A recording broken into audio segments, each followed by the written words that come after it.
अस्सलाम वालेकुम। उम्मीद है आप सब खैरियत से होंगे। लास्ट लेक्चर के अंदर हम लोगों ने क्लाइंट्स हंटिंग के बारे में बात की थी और मैंने आपको बताया था कि आप फाइवर के थ्रू या फेसबुक के थ्रू या इस तरह के किसी भी और प्लेटफॉर्म के थ्रू किस तरीके से अपने क्लाइंट्स को फाइंड कर सकते हैं और उनके साथ परसेंटेज की बेसिस पे या फिर सैलरी बेसिस के ऊपर आप काम कर सकते हैं। अब हमारा कोर्स ऑलमोस्ट एंडिंग की तरफ जा रहा है। इसके जितने भी मेजर एस्पेक्ट्स थे वो मैं आपको ऑलमोस्ट सारे बता चुका हूँ। उसके अलावा जो मुझे टाइम टू टाइम लगेगा कि ये चीज़ आपको पता होनी चाहिए, उसके लिए मैं अलग से वीडियोस बना दिया करूँगा। बट जो मेजर एस्पेक्ट्स थे वो बस यही थे। अगर हम इसको कंबाइन करें तो ये ऑलमोस्ट कोई 4 आवर्स का भी कोर्स नहीं बनेगा। और अगर आप इस 4 आवर्स के कोर्स को करने के बाद कुछ अर्निंग कर लेते हैं तो आई थिंक इससे बेहतर और इससे आसान कुछ और नहीं हो सकता आपके लिए कि आप घर बैठे फ्रॉम ज़ीरो इन्वेस्टमेंट। अभी तक मैंने इसकी इन्वेस्टमेंट के ऊपर बात नहीं की।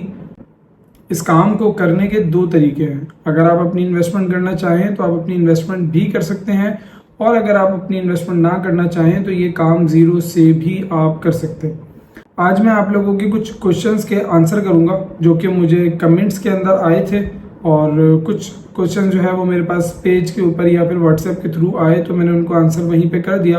वो इस तरह के क्वेश्चंस नहीं थे और ऑलमोस्ट सिमिलर ही क्वेश्चंस थे, तो इसलिए मैं फिलहाल इन्हीं क्वेश्चंस को लेकर आपके कुछ जो भी आपने मुझसे कमेंट्स के अंदर पूछे हैं मैं उनके आंसर आपको कर दूंगा, क्योंकि ये बात मैंने आपको बोली थी कि आप जो भी क्वेश्चन मुझसे पूछेंगे मैं उसको ज़रूर आंसर करूंगा। इसके बाद भी अगर आपको कोई क्वेश्चन करना हो तो आप जो है वो मुझे इंस्टाग्राम के थ्रू, फेसबुक के थ्रू या फिर साइड हसलर्स के थ्रू मुझे रीच कर सकते हैं। मैं आपके क्वेश्चंस के आंसर टाइमली डिलीवर कर दूंगा। तो चलें फिर हम लोग क्वेश्चंस की तरफ चलते हैं। सबसे पहला क्वेश्चन मिस्टर हमाद ने पूछा है कि अगर हम किसी और वेबसाइट के थ्रू ड्रॉप शिपिंग करना चाहें तो वो हम किस तरीके से कर सकते हैं। इसके ऊपर मैंने एक पूरा कंप्लीट लेक्चर जो है वो आपको दिया था कि आप अदर वेबसाइट्स के थ्रू कौन कौन सी वेबसाइट्स हैं जिनके थ्रू आप ड्रॉप शिपिंग कर सकते हैं। अब उनके कुछ मेथड्स डिफरेंट हैं, लेकिन प्रोडक्ट हंटिंग आपने एग्जैक्टली इसी तरीके से करनी होगी।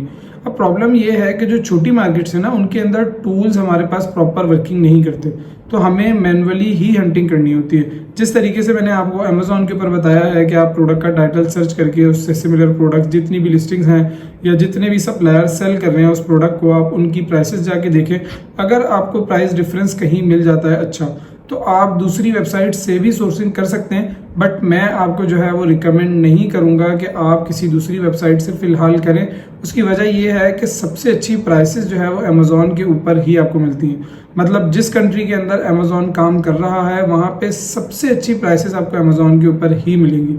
उसकी वजह सिंपल है कि अमेजोन एक बड़ी मार्केट प्लेस है, बाकी मार्केट उसके सामने थोड़ी सी छोटी होती है, इसलिए वो इतनी स्टेबल नहीं होती। अमेजोन पे अच्छी प्राइसेस आपको मिल जाती हैं, तो फिलहाल आप अमेजोन टू अमेजोन ही करें। उसके बाद भी अगर आपको लगता है कि आपने अगर किसी ड्रॉप शिपिंग वेबसाइट से या फिर किसी और सप्लायर के थ्रू ड्रॉप शिपिंग करनी है तो वो मैंने आपको कुछ जो अच्छी वेबसाइट्स थी इस वक्त वो मैंने आपको बता दी हैं। इसके अलावा भी और वेबसाइट्स होंगी, लेकिन मेरी नज़र में जो थोड़ी सी रिलायबल वेबसाइट्स थी मैंने आपको उनके बारे में बता दिया है। इसके ऊपर एक कंप्लीट लेक्चर जो है वो मैंने बना दिया है, आप जाकर देखेंगे तो आपको इंशाल्लाह पता लग जाएगा कि कौन कौन सी वेबसाइट्स के थ्रू हम जो है वो और ड्रॉप शिपिंग कर सकते हैं और कौन कौन सी वेबसाइट्स मेरी नज़र में रिलायबल है। उसके अलावा और भी सप्लायर्स होंगे और भी अच्छे जो है वो आपको सप्लायर्स मिल जाएंगे जिनके थ्रू आप ड्रॉप शिपिंग कर सकते हैं, बट वो फिर आपकी ओन रिसर्च के ऊपर होगा। अच्छा देखें, स्पीड मैंने इसलिए थोड़ी सी स्लो रखी है कंप्लीट कोर्स की, ताकि आप जो है वो ओवरलोड ना हो। आप एक कॉन्सेप्ट को सिंगल अच्छे तरीके से समझें। एक वीडियो मैंने आपको एक कॉन्सेप्ट दिन का दिया ताकि आप उसको अच्छे तरीके से समझें। आप जो है वो चीज़ों को मिक्स ना करें।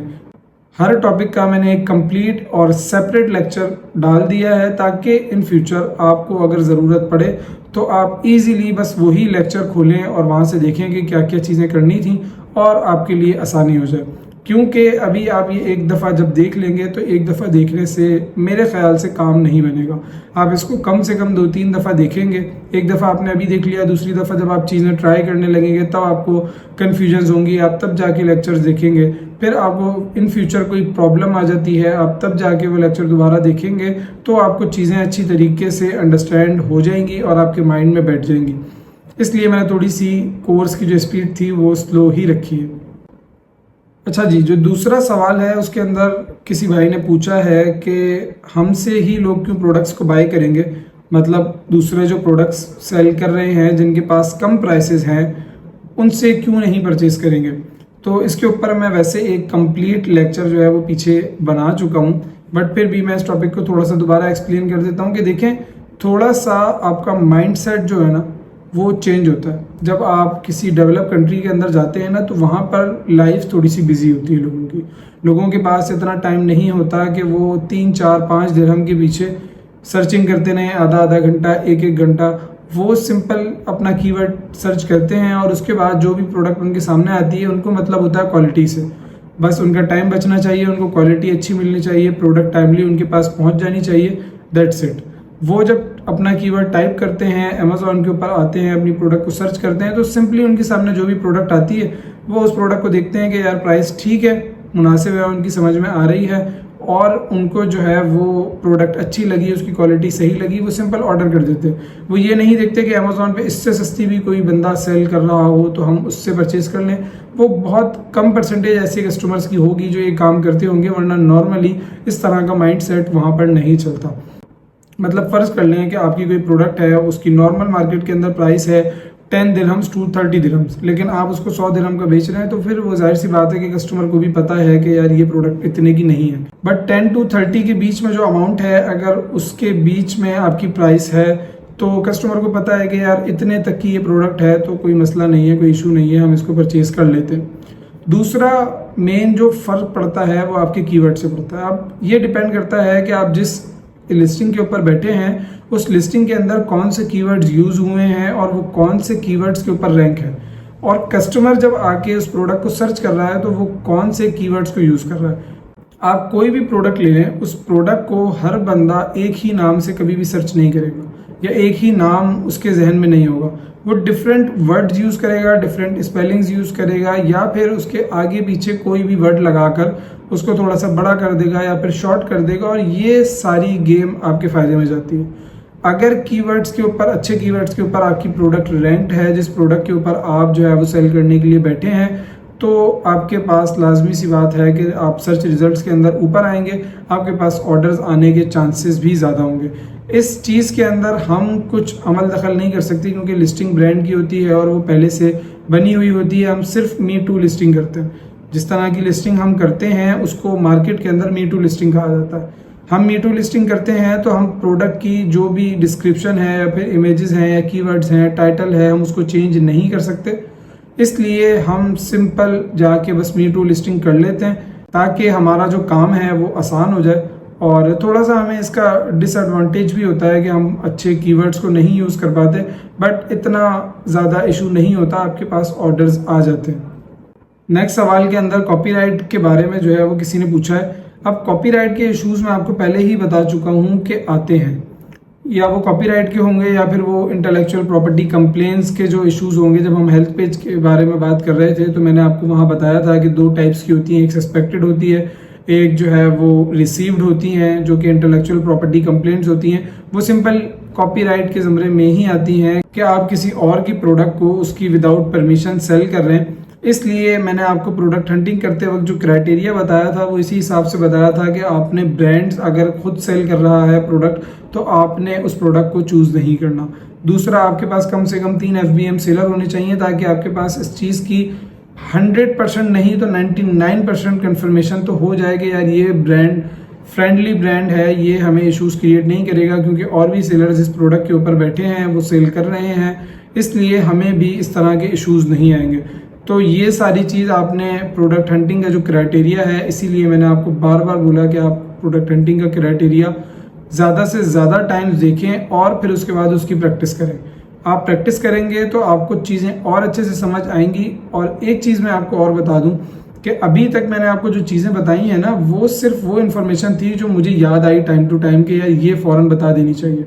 बहुत सारी ऐसी चीज़ें हैं, जैसे कि मैं प्रोफेशनल टीचर नहीं हूँ, तो बहुत सारी ऐसी चीज़ें हैं जो कि आप अगर प्रैक्टिस करेंगे और प्रैक्टिस करने के बाद मुझे वो भेजेंगे तो मैं उन प्रोडक्ट्स को चेक करते हुए आपको बताऊंगा कि ये इस प्रोडक्ट के अंदर ये मसला है तो आपने ये प्रोडक्ट नहीं चूज करनी, इस प्रोडक्ट के अंदर ये बेनिफिट है तो आप ये चूज कर लें। हम क्राइटेरिया से थोड़ा बहुत हट भी सकते हैं जहां हमारा फायदा होगा या फिर हमारा नुकसान होगा। कोई प्रोडक्ट हमारे क्राइटेरिया के ऊपर उतर रही होगी बट फिर भी हम उसको सेल नहीं करेंगे, लेकिन कोई प्रोडक्ट हमारे क्राइटेरिया के ऊपर नहीं उतर रही और उसके अंदर हमें फायदा मिल रहा है तो हम वो लाजमी सेल करने की तरफ जाएंगे। अब उसमें डिफरेंट कंडीशंस होती हैं, वो मेरे सामने आएंगी तो फिर मैं आपको वो कंडीशंस दिखा कर ही बता सकूंगा। अगले सवाल में भाई ने हमसे ये पूछा है कि हमें कैसे पता लगेगा कि कोई ड्रॉपशिपर हमारे प्रोडक्ट्स के ऊपर या फिर हमारे स्टोर के ऊपर आकर बैठ गया है। तो इस चीज़ का पता आपको ऐसे लगेगा कि आप फर्ज कर लें कि आपके स्टोर के ऊपर हैं कोई 50 प्रोडक्ट्स, आपने 50 प्रोडक्ट्स डाली हुई हैं और उन 50 प्रोडक्ट्स के ऊपर वही एक सेम सेलर जो कि FBM कर रहा है, FBM कर रहा है तो 90% चांसेस होंगे कि वो ड्रॉप शिपिंग कर रहा है। कुछ सेलर्स होते हैं जो कि ड्रॉप शिपिंग नहीं भी कर रहे होते बट 90% चांस यही होता है कि वो ड्रॉप शिपर ही है। जब वो आपकी 50 में से 30 प्रोडक्ट्स के ऊपर आकर बैठ जाता है तो इसका मतलब आप समझ जाएं कि उसने आपका स्टोर पकड़ लिया और आपके स्टोर को उसने स्कैन किया है बहुत अच्छी तरीके से। किस तरीके से किया है, वही सेलर्स स्कैनिंग का जो मेथड था जो मैंने आपको प्रोडक्ट हंटिंग के अंदर बताया, सेकंड मेथड, उसके थ्रू उसने आपके जो स्टोर है उसको स्कैन किया है और उसने आपकी प्रोडक्ट्स को अपने स्टोर के ऊपर डाल दिया। अब आपको उसे थोड़ा सा मुश्किल में डालने के लिए उसके स्टोर को स्कैन करना पड़ेगा और उसके स्टोर की जो प्रोडक्ट्स होंगी वो अपने स्टोर के ऊपर डालनी पड़ेंगी। फर्ज कर लें आपके स्टोर पे भी 50 प्रोडक्ट्स थी, उसके स्टोर पे भी 50 प्रोडक्ट्स थी, वो आपकी 30 प्रोडक्ट्स के ऊपर आ गया तो आपके पास बची 20 और उसके पास बची 80। अब आप क्या करेंगे कि आप उसका स्टोर स्कैन करें और उसकी 30 प्रोडक्ट्स के ऊपर बैठ जाए। तो इस तरीके से आपके पास भी 50 रही और उसके पास भी 50 रही, जो बीच की 60 जिनके ऊपर कंपटीशन चल रहा था उनके अंदर में से 30 पे आप विन कर जाएंगे, 30 के ऊपर वो विन कर जाएगा, तो आपका जो है वो स्टोर बैलेंस रहेगा।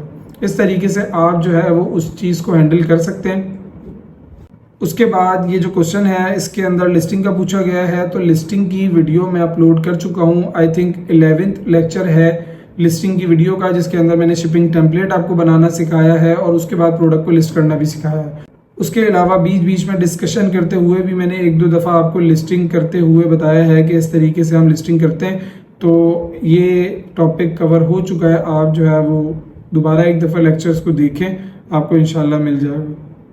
नेक्स्ट क्वेश्चन ये है कि अगर हम अपनी सेपरेट लिस्टिंग बनाएं तो उसमें तो हमें फ़ायदा ही है कि हमारी ही लिस्टिंग होगी। अगर हम किसी और की लिस्टिंग पे जाके अभी बैठते हैं तो वहाँ पर 4 से 5 या 10 सेलर्स पहले से मौजूद हैं, हमारा तो कंपटीशन ही बढ़ेगा सिर्फ। इसलिए अगर हम अपनी ही लिस्टिंग बना लें तो हमारे लिए तो ये बेनिफिट है कि सिर्फ अकेले हम ही होंगे तो सारी सेल हमें ही आएगी। ये पॉसिबल है, आप लिस्टिंग बना सकते हैं, लेकिन आपका काम बढ़ेगा। उसकी वजह यह है कि देखिए जो सोर्सिंग है ना, लिस्टिंग का हमारे लिए इतना इशू नहीं है, जो सोर्सिंग है हमारे लिए इशू है वो। सबसे पहले तो आप ये समझें कि सोर्सिंग में ना ही प्राइस आपके कंट्रोल में है, प्राइस ऊपर जाती है नीचे जाती है, आपके कंट्रोल में नहीं है। दूसरी चीज़, आपके पास स्टॉक मौजूद नहीं है, स्टॉक भी आपके कंट्रोल में नहीं है। जो आपका सप्लायर है उसके पास कब स्टॉक खत्म हो जाए आपको नहीं पता। अब फर्ज कर लें कि आपने अपनी लिस्टिंग बना ली, लिस्टिंग बनाने के बाद पीछे से प्राइस हाई हो जाती है या फिर स्टॉक खत्म हो जाता है, तो आपकी वो मेहनत बेकार हो जाएगी, आपकी वो जो लिस्टिंग थी वो बेकार हो जाएगी, आपको वो बंद करनी पड़ेगी, कोई फ़ायदा आपका नहीं होगा। उसके बाद सोर्सिंग के अंदर तो जो इश्यूज़ हैं वो इश्यूज़ हैं। जो सेलिंग वाले इश्यूज़ हैं ना, उसके अंदर भी प्रॉब्लम है कि आपने सेलिंग की अपनी लिस्टिंग क्रिएट कर ली खुद, आपने उसके अंदर इमेजेस डाल ली। सबसे पहली प्रॉब्लम इमेज, आप इमेज कहाँ से लाएंगे? फ़र्ज कर लें कि आपने इमेज किसी भी और वेबसाइट से, अली एक्सप्रेस से या फिर अली बाबा से या और किसी भी वेबसाइट से इमेजेस उठा ली और डाल दी, कोई इशू नहीं है, ठीक है, कॉपीराइट का भी इशू नहीं आएगा। अगर उसके ऊपर ट्रेडमार्क या फिर लोगो इस तरह की कोई चीज़ मेंशन नहीं है, इट्स ओके, आप डाल सकते हैं। देन आपको टाइटल के लिए रिसर्च करनी पड़ेगी। अब वो टाइटल मैंने आपको बताया था कि आप ऐसे ही नहीं डाल सकते, आपको प्रॉपर उसके लिए रिसर्च करनी पड़ती है। जब हम पेज को देख रहे थे, लिस्टिंग पेज को, स्टार्टिंग के लेक्चर्स के अंदर, तब मैंने आपको बताया था कि टाइटल के पीछे प्रॉपर रिसर्च होती है, बल्कि इसके लिए एक प्रॉपर बंदा हायर किया जाता है जो कि कीवर्ड्स रिसर्च के ऊपर पूरी वर्किंग करता है, देन आपको एक टाइटल बनाकर देता है। डिस्क्रिप्शन का भी सेम यही सीन है कि डिस्क्रिप्शन के लिए भी आपको प्रॉपर रिसर्च करनी पड़ेगी, तो आप इतना टाइम लगाएंगे।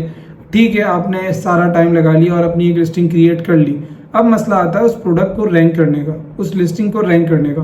रैंकिंग सिर्फ और सिर्फ कीवर्ड से नहीं होती, रैंकिंग ऑर्डर से होती है, रैंकिंग जो है वो सेल्स से होती है। जो BSR है वो तो सेल्स के ऊपर चल रहा है ना, कि आपकी जितनी ज़्यादा सेल होंगी आपका बेस्ट सेलर रैंक उतना ही ऊपर आएगा और आपकी प्रोडक्ट उतनी ही ऑप्टिमाइज वे में कस्टमर्स को जो है वो शो होगी।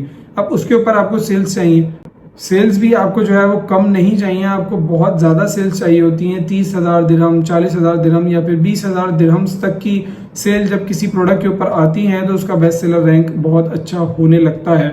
इसलिए ये रिकमेंडेड नहीं है कि आप अपनी ही लिस्टिंग क्रिएट कर लें, आपका टाइम फजूल में ज़ाया होगा। अगर आपने जो है वो एक लिस्टिंग ऐसी ढूंढ ली है जिसके ऊपर आपने विद इन 1 मिनट एक लिस्टिंग क्रिएट कर लेनी है अपनी, तो वो आपके लिए ज़्यादा सिंपल है, ज़्यादा ईजी है। आपका टाइम सारा जो है वो प्रोडक्ट हंटिंग के अंदर ही इन्वॉल्व होना चाहिए। बाकी काम जहाँ पर आप अपना टाइम बचा सकते हैं वहाँ पर आप अपना टाइम बचाने की पूरी कोशिश करें। तो ये हमारे पास कुछ क्वेश्चंस थे जिनके आंसर मैंने आपको दे दिए हैं, और इंशाल्लाह आप आगे भी मुझसे क्वेश्चंस करते रहें, मैं टाइम टू टाइम उनको आंसर करता रहूँगा। आज के लेक्चर को हम यहीं पे स्टॉप करते हैं। अपना ख्याल रखिएगा। अल्लाह हाफिज़।